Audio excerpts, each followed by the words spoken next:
வணக்கம். இந்திய விடுதலைக்கு முன்பாகவே இந்திய திணிப்புக்கு எதிராக போராடிய மாநிலம் தமிழ்நாடு. அன்று தொடங்கி இன்று வரை தமிழ்நாட்டின் நலனுக்காக தமிழ் மொழியை காக்க திராவிட தலைவர்கள் தொடர்ந்து போராடி கொண்டு வருகிறார்கள். அப்படிப்பட்ட திராவிட தலைவர்களை பத்தி அடுத்த தலைமுறை இளைஞர்களும் தெரிஞ்சுக்கிற வகையில என் உயிரினு மேலான என்ற பேச்சு போட்டிய தமிழ்நாடு முழுக்க நடத்தினாங்க திமுக இளைஞரணி.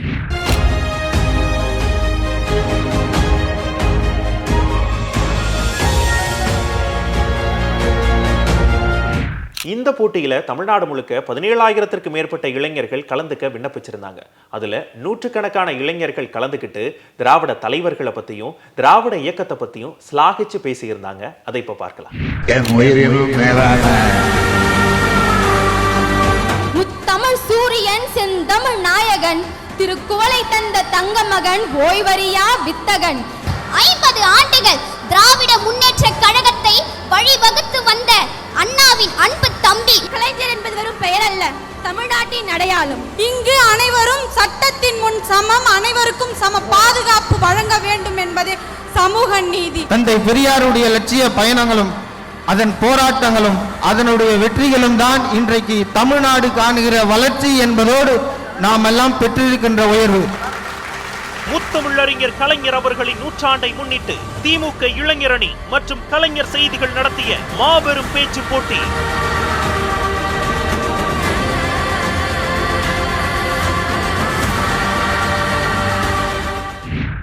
தமிழ்நாடு முழுக்க திராவிடம் தலைத்தோங்க முன்னத்தி ஏறாக தமிழ் மண்ணில் விதை விதைத்த தலைவர்கள் ஏராளம்.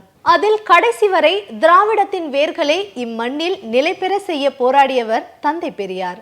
அவருடைய போராட்டங்களை பத்தியும் பகுத்தறிவு கொள்கைகளை பத்தியும் திராவிட தீ பரவ பேசினாங்க பேச்சாளர்கள். அதை இப்ப நம்ம பார்க்கலாம். நான் எடுத்துக்கொண்ட அந்த தலைப்பு என்பது என்றென்றும் பெரியார் ஏன். கும் இருட்டில் கடும் மழையில் சூறாவளி காற்றுக்கிடையில் சிக்கி தவிக்கின்ற ஒருவனுக்கு காலை பொழுது புலர்கிற போது மெல்லிய வெளிச்சக்கீற்று ஒன்று வருமையானால் அது எத்தகைய மகிழ்ச்சியும் நம்பிக்கையும் தருமோ, அதுபோல இருண்டு கிடந்த இந்த திராவிட திருநாட்டில் தந்தை பெரியார் ஒரு ஒளிக்கீற்றாக வந்தார். தந்தை பெரியாருடைய லட்சிய பயணங்களும் அதன் போராட்டங்களும் அதனுடைய வெற்றிகளும் தான் இன்றைக்கு தமிழ்நாடு காணுகிற வளர்ச்சி என்பதோடு நாம் எல்லாம் பெற்றிருக்கின்ற உயர்வு. முதலில் தனக்கு இழைக்கப்படுகின்ற ஒன்றினை எது என்பதை அறிந்து கொள்வதும் எதனால் என்பதையும் யாரால் என்பதையும் ஒருவன் உணர்வானேயானால் அது மரியாதையா அது அவமானமா என்பது தானாகவே தெரிய வரும்.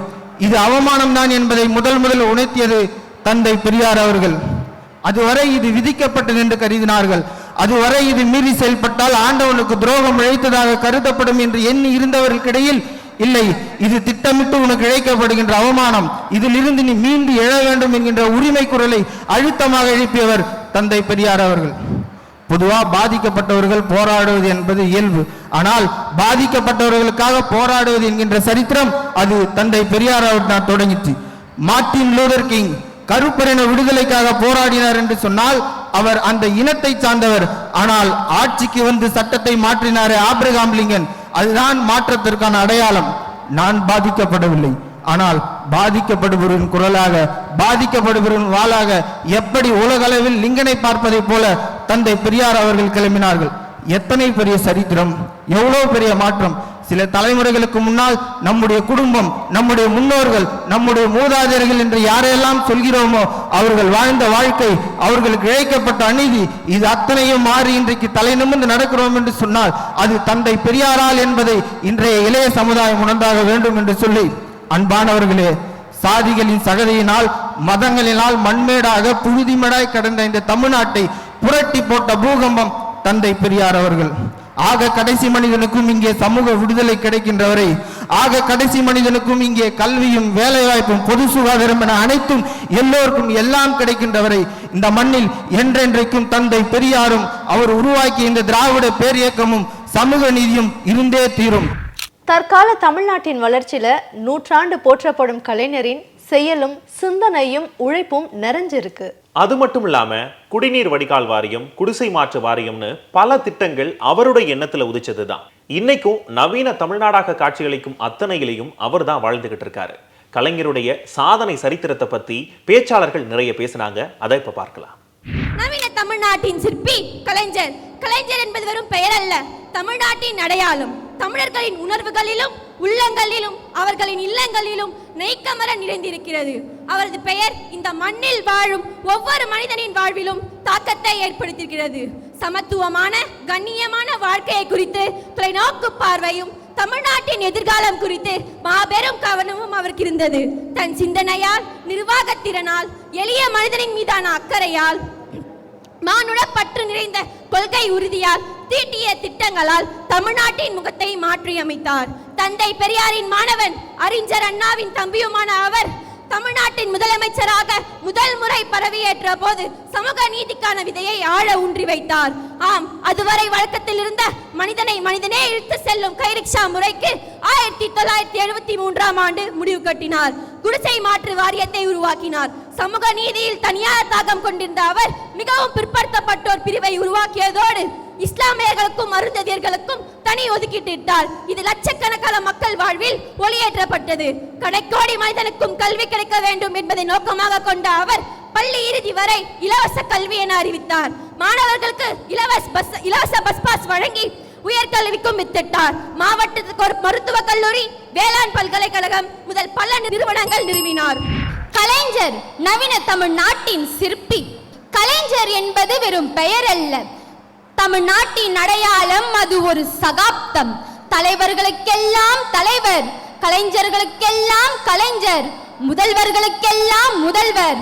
நவீன தமிழ்நாட்டை செதுக்கிய சிற்பி, முத்தமிழ் சூரியன், செந்தமிழ் நாயகன், திருக்குவளை தந்த தங்கமகன், ஓய்வறியா வித்தகன். இலக்கணத்தால் தலை நிமிர்ந்த தமிழை போல இருப்பவரில் தலை நிமிர்ந்த ஒரே தலைவர் எங்கள் முத்தமிழறிஞர் கலைஞர் ஐயா அவர்கள். கிழக்கே உதிர்க்கும் கதிரவன் தன் கதிரலைகளால் இவ்வையகத்து இருளகற்றி ஒளியேற்றுவது போல் தெற்கே உதித்து தென்னாட்டு மக்களின் வாழ்க்கை இருளை அகற்றி தமிழகத்தை தலைநிமிர செய்த மாபெரும் மனிதன். தனக்கென தாய் இருக்க தமிழ் தாயை தத்தெடுத்த பிள்ளை. அன்னை மொழியை அரியணை ஏற்றி அழகு பார்த்து செந்தமிழை செம்மொழியாக்கி சீர் சேர்த்தவர்.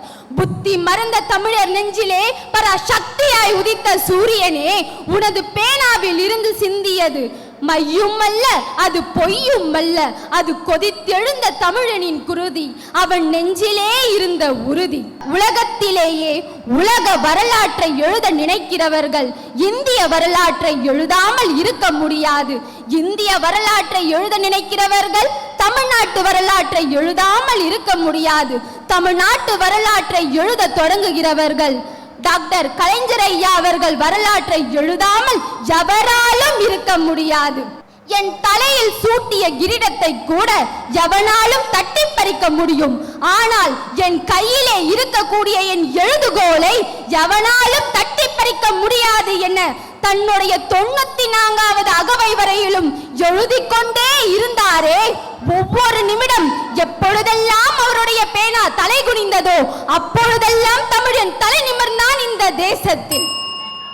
கலைஞர் நவீன தமிழகத்தின் சிற்பி.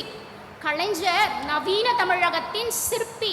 தமிழ் அன்னையின் முப்பாலை முழுவதுமாய் பருகிய மூத்த மகனே, முதிர் வயதிலும் மூச்சிலே தமிழ் காற்றை சுவாசித்த தங்க தமிழனே, இருண்டு கிடந்த சமுதாயத்திற்கு வெளிச்சமாய் உதித்த உதய சூரியனே, அரசியலிலும் எழுத்திலும் பேச்சிலும் திரைக்கதை என அனைத்திலும் சாதித்த முத்தமிழ் அறிஞனே, சங்கத்தமிழும் உன்னை வாழ்த்தி செல்லும், கன்னித்தமிழும் உன் மீது காதல் கொள்ளும், திருக்குவளை தந்த திருமகனே, தமிழ்த்தாயின் தலைமகனே, உன் பேனாமுனை குனியும் பொழுதெல்லாம் இங்கு தமிழன் தலை நிமிர்ந்து நின்றானே, உன் விரல் வலிக்க தமிழன் குரல் ஒலித்ததே, அஞ்சுகம் தந்த அஞ்சாமையே, நீ நீக்கினாய் தமிழகத்தின் அறியாமையை.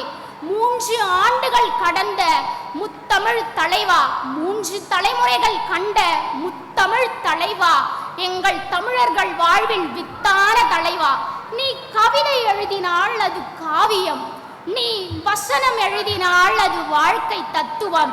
ஆம், வள்ளலோடு வாழ்ந்ததில்லை, வள்ளுவரோடு வாழ்ந்ததில்லை, பெரியாரை பார்த்ததில்லை, அண்ணாவை கேட்டதில்லை, இவை அனைத்தும் நீ என்றோ.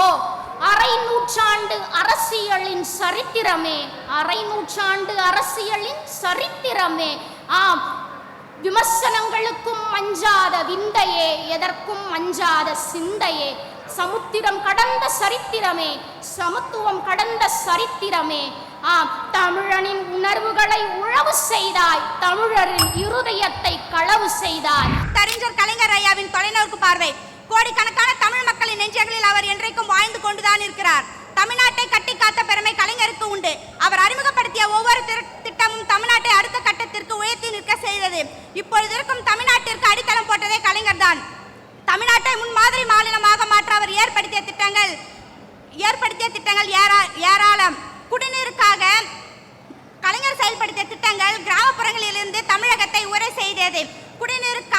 இந்தியாவிலேயே முதல் முறையாக நதிநீர் இணைப்பு திட்டத்தை கொண்டு வந்தார். அது மட்டுமல்லாமல் மிக முக்கியமாக அவரது ஆட்சி காலத்தில் தான் மேல்நிலை குடிநீர் தொட்டிகள் அமைக்கப்பெற்றன.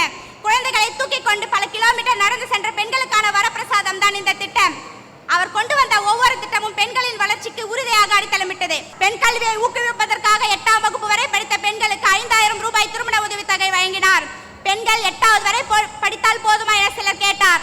அப்பொழுது அவர் அளித்த பதில்தான் அவருடைய தொலைநோக்கு பார்வையை ஊக்குவிப்பதற்கு உதாரணமான ஒன்று. அடிமைப்பட்டு கிடந்த சமூகத்திற்கு விடுதலை பெற்றுத்தர வேண்டும் என போராடிய இந்த நூற்றாண்டின் மாபெரும் தலைவர் முத்தமிழறிஞர் கலைஞர் அவர்கள். பெண்களுக்கு சொத்துரிமை, மிகவும் பிற்படுத்தப்பட்ட பிரிவினருக்கு இடஒதுக்கீடு கொண்டு வந்த வரலாற்று நாயகர் கலைஞரை புகழ்ந்து பேசியிருந்தாங்க பேச்சாளர்கள். அதை இப்போ பார்க்கலாம். சமூக நீதி காவலர் இன்று பல்வேறு இனம், மத, மொழி என அனைத்தும் உள்ளடக்கியதே சமூக நீதி. இங்கு அனைவருக்கும் சம வாய்ப்பு, சம உரிமை வழங்கப்பட வேண்டும் என்பது. இங்கு அனைவரும் சட்டத்தின் முன் சமம், அனைவருக்கும் சம பாதுகாப்பு வழங்க வேண்டும் என்பதே சமூக நீதி. இன்று பலர் பேசுகின்றனர் சமூக நீதி குறித்து. ஆனால் இதன் தொடக்கம் எந்த பேனாவில் தொடங்கியது தெரியுமா? எழுதுகிறார் முத்தமிழறிஞர் குடியரசு இதழில். என்ன எழுதினார் தெரியுமா? ஆமைக்கு ஓட்டை படைத்த இறைவன் ஏன் சாலையில் வீற்றிருக்கும் ஏழைக்கு ஒரு வீட்டை படைக்கவில்லை என்று. அங்கு துளிர்கிறது அவரது சமூக நீதி. அது மட்டுமா, பராசக்தி படத்தில் வசனமாக எழுதுகிறார், கோவிலிலே குழப்பம் உண்டாக்கினேன், பூசாரியை தாக்கினேன். கோவில் கூடாது என்பதற்காக அல்ல, கோவில் கொடியவரில் கூடாரம் ஆகிவிடக் கூடாது என்பதற்காக அங்கு உதிக்கிறது அவரது சமூக நீதி. அது மட்டுமா, பூக்களை மட்டும் சூடிக்கொண்டிருந்த பெண்களின் பெயருக்கு பின்னால் பல பட்டங்களை சூட வைத்தவர் முத்தமிழறிஞர். மாற்றான் வீட்டிற்கு செல்லும் மகளுக்கு எதற்கு சொத்துரிமை என்று கேட்ட சமூகம் இது. இங்கு பெற்றோரின் சொத்தில் பெண் பிள்ளைகளுக்கு சம பங்கு உண்டு என்பதை 1989 சட்டம் இயற்றி சரித்திரம் படைத்தவர். அன்று சட்டப்பேரவையில் ஆண்களின் புகைப்படங்கள் மட்டுமே இடம்பெற்றிருந்த காலம். அங்கு முதலில் முத்தமிழறிஞர் ஒரு பெண்ணின் புகைப்படத்தை ஏற்றினார். யார் புகைப்படம் தெரியுமா? முதலில் பெண் மருத்துவரான டாக்டர் முத்துலட்சுமி அம்மையாரின் புகைப்படம். அந்த புகைப்படம் நமக்கு என்ன சொல்கிறது தெரியுமா? பெண்ணே, நீ பிறந்தது சட்டியில் சமைப்பதற்காக அல்ல, இந்த சட்டமன்றத்திலேயே சரித்திரம் பேசுவதற்காக என்று கூறினால் அது மிகையாகாது. அடுப்பூதிய பெண்களை ஆட்சியாளர்களாக மாற்ற வேண்டும் என்பதற்காகவே உள்ளாட்சி தேர்தலில் 33% இடஒதுக்கீட்டினை கொண்டு வந்தார். கண்ணுக்குள்ளே பாவை போல் உருண்டிருக்கும் உள்ளம் கைம்பெண்ணுக்கும் இருப்பதை உணர்ந்திடுவாய் என்று விதவைகளின் வலியை எழுத்தில் கடத்தியவர். விதவை என்ற வார்த்தையில் கூட திலகம் இல்லையே என்று புலம்பிய பெண்களுக்கு கைம்பெண் என பெயரிட்டு இரு திலகமிட்டு அழகு பார்த்தவர் அல்லவா முத்தமிழறிஞர். உற்றார் உறவினர்களே உதறி தள்ளிய காலத்தில், ஊனமாக பிறந்தவர்களை உற்றார் உறவினர்களே உதறி தள்ளிய காலத்தில் நீங்கள் உடலால் தானே ஊனம், ஆனால் உள்ளத்தால் இவ்வுலகையே மாற்றும் திறன் படைத்த மாற்றுத்திறனாளிகள் என்று கூறி சமூகத்தில் சமநிலை காத்தவர் முத்தமிழறிஞர். எதிர்த்து கேட்கவும் நாதி இல்லை, ஏழைக்கு இங்க வாழ்வும் இல்லை, எழவெடுத்த நாட்டுக்குள்ள ஜாதிக்கு மட்டும் எழவே இல்லை என்ற கூற்றுக்கு சவுக்கடியாக வாழ்ந்தவர் முத்தமிழறிஞர். இன்று நான் பேச வந்துள்ள தலைப்பு சமூக நீதி காவலர் கலைஞர் அவர்கள். இது வெறும் தலைப்பு மட்டுமல்ல, சகாப்த வாக்கியம், வரலாற்றில் எழுதப்பட்ட ஒரு வாக்கியம். கலைஞர் அரை நூற்றாண்டு கால அரசியல் வரலாற்றின் தலைப்புச் செய்தி. 5 முறை தமிழக முதல்வர், 13 முறை சட்டமன்ற உறுப்பினர், தமிழ்நாட்டில் தான் சந்தித்த தேர்தலில் ஒரு முறை கூட தோல்வியே கண்டிராத வைர விழா நாயகர், 50 ஆண்டுகள் திராவிட முன்னேற்ற கழகத்தை வழிவகுத்து வந்த அண்ணாவின் அன்பு தம்பி ஈழத் தமிழர் நலனுக்காக தன் பதவியை துச்சமென எண்ணி தூக்கி எறிந்த திராவிட செம்மல். கிழக்கில் மட்டும் சூரியன் உதிக்காமல் இருந்தால் இந்த பூவில் எந்த உயிரினமும் நிலைத்திருக்காது. அதுபோன்று தெற்கில் மட்டும் இந்த திராவிட சூரியன் உதிக்காமல் இருந்திருந்தால் இந்த அவையில் ஆண்களுக்கு நிகராக பெண்கள் போட்டி போட்டிருக்க முடியாது. அதை சமூக நீதி காவலரால் பெற்று தந்த சமூக நீதி காவலர் என்ற தலைப்பில் பேச முன்வந்துள்ளேன். மாற்றான் வீட்டிற்கு செல்ல போகிற மகளுக்கு எதற்கு சொத்துரிமை என்று பெற்றெடுத்த தாயும் தந்தையுமே பேசிய காலகட்டத்தில் பெண்களுக்கு முன்னுரிமை கொடுத்து சொத்தில் பங்கிரிமை கொடுத்து பெண்கள் நம் கண்கள் என்கின்றோமே, அந்த கண் நிமை போல் நின்று காத்தரல்லவா சமூக நீதி காவலர். கணவனை இழந்தால் உடன் கட்ட ஏறு, இல்லையெனில் அருமை பெருமை இழந்து மூளைக்குள்ளே முடங்கி கிடையன வெண்ணீர புறவை அணிந்த கூட்டம் ஒன்று இருந்தது. அதுதான் விதவை. விதவை என்று அழைத்துக் கொண்டிருந்த மனித சமுதாயத்தில் கைம்பெண் என்று அடையாளம் தந்தவன் நீ. எழுத்துக்கு மட்டும் 2 பொட்டு வைக்கிற நீ அந்த பெண்களின் நெற்றியில் மறு பொட்டு வைக்க விதவை மறுமண சட்டத்தை ஆதரித்த சரித்திர நாயகனின் சமூக காவலர் நீ. அஸ்தராஸ்திரின் அவதாரமே அறவாணிகளே என்று அறம் தவறி அடைத்த இந்த மனித சமுதாயத்தில் திருநங்கை என்று திருத்தி எழுதிய சமூக காவலர் நீ. ஊனமுற்றோர் ஊனமுற்றோர் என்று குறை சொல்லிக் கொண்டிருந்த உலகில் இந்த உலகையே மாற்றும் திறனுண்டு எங்கள் பிள்ளைகளுக்கு. அதனால் தானோ நீ பெயர் வைத்த மாற்று திருநாள் என்ற பெயரும் உண்டு. பிறப்பிற்கும் எல்லா உயிர் சமம் என்னும் வள்ளுவனின் வார்த்தைக்கிணங்க இங்கு எல்லோரும் எல்லாமை பெற வேண்டும், இங்கு இல்லாமை இல்லை எல்ல நிறை வேண்டும் என்று எண்ணி ஊர் அகாரம் சேரி என சாதியால் பிரிந்த ஊரை சமப்படுத்தி சமபுரத்தை படைத்ததுதான் சமூக நீதி காவலர். உயிரற்ற கல்கிளைக்கு பால் அபிஷேகம் பண்டித அபிஷேகம் ஏன் பஞ்சாமிரத அபிஷேகம் கூட. ஆனால் வெறிச்சோடி வரும் பக்தனுக்கு வெறும் சோடு என்று எண்ணி அண்ணாவின் தனி ஒரு மனிதனுக்கு உணவு இல்லை எனில் இந்த ஜகத்தினை அழித்தோம் என்றார் பாரதி. அந்த வார்த்தைக்கு இணங்க 1 ரூபாய்க்கு 1 படி அரிசி போட்டு இந்த ஜகத்தினை வாங்கி வைத்த சமூக காவலன் நீ. அது மட்டுமின்றி ஆமைக்கு ஓட்டை படைத்த இறைவன் சாலை ஓரங்களில் வீட்டிற்கும் ஏழைகளுக்கு வீட்டை படைக்கவில்லை என்று கூரை வீடுகளில் வசித்த மாணவர்களுக்கு ஏழைகளுக்கு மாடி மாளிகை கட்டி தந்தார். மாடி மாளிகையில் மட்டும் ஒலித்துக் கொண்டிருந்த வண்ண தொலைக்காட்சியை உலகையே அறியாத பாமரனுக்கும் உலக வரலாற்று சாட்சி காண்பதற்காக கூரை வீடுகளிலும் வண்ண தொலைக்காட்சி ஏற்படுத்தி கொடுத்ததான் சமூக நீதி. தொலை தூரம் சென்று படித்தால் தானே மாணவர்களுக்கு பிரச்சனையும் மின்னலும் ஏற்படுகின்றன. என்ன 5 கிலோமீட்டர் அளவில் தொடக்க நிலை பள்ளியும் 7 கிலோமீட்டர் அளவில் ஆரம்ப பள்ளியும் 10 கிலோமீட்டர் அளவில் உயர்நிலை பள்ளியும் அமைத்து அவர்கள் சென்று படிக்க இலவச பேருந்தை அமைத்துக் கொடுத்ததுதான் சமூக நீதி. அவருடைய கல்வித்தரம் எப்படி தெரியுமா இருந்தது? என்னை போன்ற ஏழைகளை இந்த மேடையில் ஏறி நின்று பேசும் அளவிற்கு உழைத்ததுதான் இந்த சமூக நீதி என்று கூறுகிறேன். 1938 தொடங்கிய ஹிந்தி திணிப்பு 21வது நூற்றாண்டிலையும் தொடர்ந்து எதிர்கொண்டு வருது தமிழ்நாடு. முதல்ல பள்ளிகள்ல பாடமா இதை நுழைச்சாங்க, அதுக்கப்புறம் அலுவல் மொழி ஆட்சி மொழின்னு சொன்னாங்க. இப்போ புதிய கல்விக் கொள்கைன்னு புது யுக்தியை பயன்படுத்தி ஹிந்தியை திணிக்கிறாங்க. அன்னைக்கும் சரி இன்னைக்கும் சரி இந்தி திணிப்பை சமரசம் இல்லாம எதிர்த்துக்கிட்டு வர்ற ஒரு இயக்கம்னா அது திராவிட முன்னேற்ற கழகம் தான். தந்தை பெரியார் தொடங்கி முதலமைச்சர் மு.க. ஸ்டாலின் வரைக்கும் தமிழ்நாட்டுக்காகவும் தமிழ் மொழிக்காகவும் தொடர்ந்து போராடிக்கிட்டு வராங்க திராவிட தலைவர்கள். இந்தி திணிப்பை என்னால் எதிர்க்கக்கூடிய திமுகவின் செயல்பாடுகளை ஸ்லாகிச்சு பேசி இருக்கிறாங்க பேச்சாளர்கள். அதை இப்ப பார்க்கலாம். என் தலைப்பானது இந்தி திணிப்பை என்றும் எதிர்ப்போம். தமிழர்களுக்கும் இந்தி திணிப்பு எதிர்ப்பு போராட்டத்திற்கும் ஒரு நீண்ட கால உறவு உள்ளது. அது ஒரு நூற்றாண்டை தொடவிருக்கிறது. இது ஆரம்பத்தில் மறியல் போராட்டங்களாகவும் நடைப்பயண போராட்டங்களாக தொடர்ந்தது. இந்த நவீன யுகத்தில் இன்று இந்தி தெரியாது போடா, ஹிந்தி ஸ்டாப் ஹிந்தி இம்போசிஷன் என்னும் ஹேஷ்டாக்குகளாக பரிணாம வளர்ச்சி அடைந்துள்ளது. ஆனாலும் இந்த இந்தி திணிப்பிற்கான போராட்டத்தின் தீ சற்றும் குறையவில்லை. ஒரே நாடு ஒரே மொழி இந்த கொள்கையை மத்திய அரசு முன்வைத்து இந்தியை இந்தியாவின் தேசிய மொழியாக்க பெரும் பாடுபட்டு வருகிறது. இது இன்று நேற்று நடந்த கதை அல்ல. சுதந்திரத்திற்கு முன்பிருந்து இந்த கதை தான் நடந்து வருகிறது. ஆனால் ஒவ்வொரு முறையும் மத்திய அரசு இந்தியை தேசிய மொழியாக்க முன்வரும்போது அதை எதிர்த்த குரல்கள் முதல் தமிழர்களாகவே இருந்தன, திராவிடர்களாகவே இருந்தன. இந்தியாவானது மிகப்பெரிய ஜனநாயக கூட்டாட்சி, மாநில மத்திய அரசுகள் நிறைந்தது. அண்ணா கூறுகிறார், இந்தியா ஒற்றை நாடாக இல்லாத நிலையில் ஒற்றை மொழி எதற்கு? இந்தியா ஒரே நாடு அல்ல, பல மொழி குடும்பங்களையும் பல இன பிரிவுகளையும் கொண்டது. இதற்கு எதற்கு ஒற்றை மொழி என்று அவரது விவாதத்தை முன்வைத்தார். மத்திய அரசு இந்தியை தேசிய மொழியாக்க அதற்கு கூறும் காரணம் என்ன தெரியுமா? இந்தியாவில் பெரும்பான்மையான மக்கள் இந்தியை தாய்மொழியாக கொண்டுள்ளனர் என்று. இதை எதிர்த்து அண்ணா ஒரு கேள்வியை கேட்டால் அதற்கு இன்றளவும் பதில் கிடையாது. அண்ணா என்ன கேள்வி கேட்டார் தெரியுமா உங்களுக்கு? இந்தியாவில் காகங்கள் தான் அதிகமாக இருக்கிறது, பின்பு நீங்கள் எதற்கு மயிலை தேசிய பறவையாக்கினீர்கள்?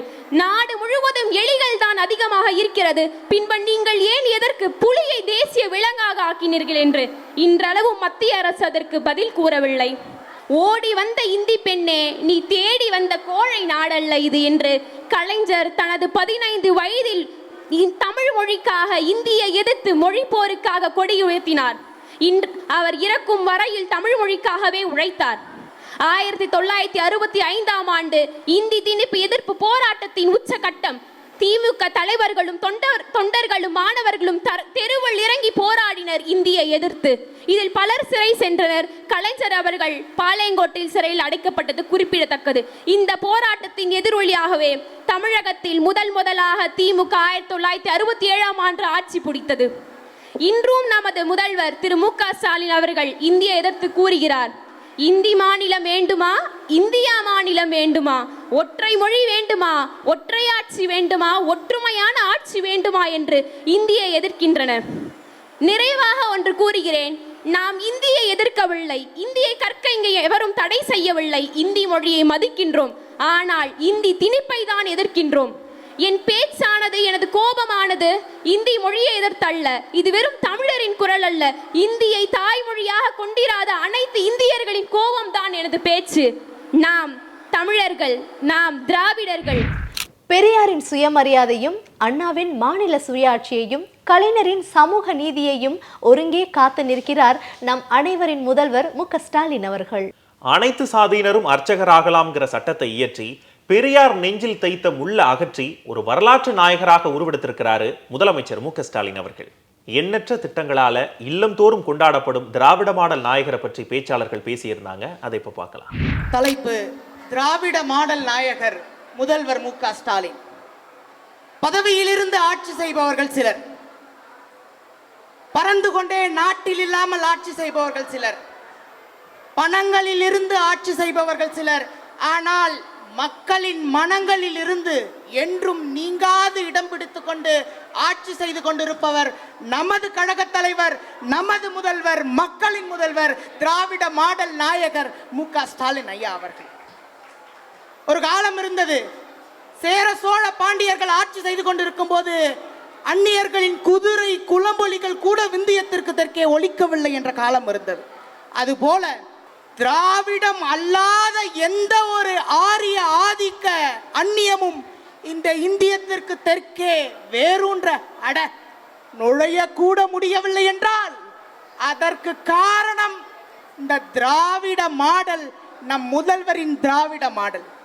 இந்த திராவிட மாடலுக்கு சான்று கடந்த நாடாளுமன்ற தேர்தலில் 40க்கும் 40 தொகுதிகளை வென்று 40ம் நமதே, நாளைய நாடும் நமதே என்ற பறைசாற்றி இருப்பதுதான் திராவிட மாடல் என்பது. தோழர்களே, வெறும் வார்த்தை அல்ல.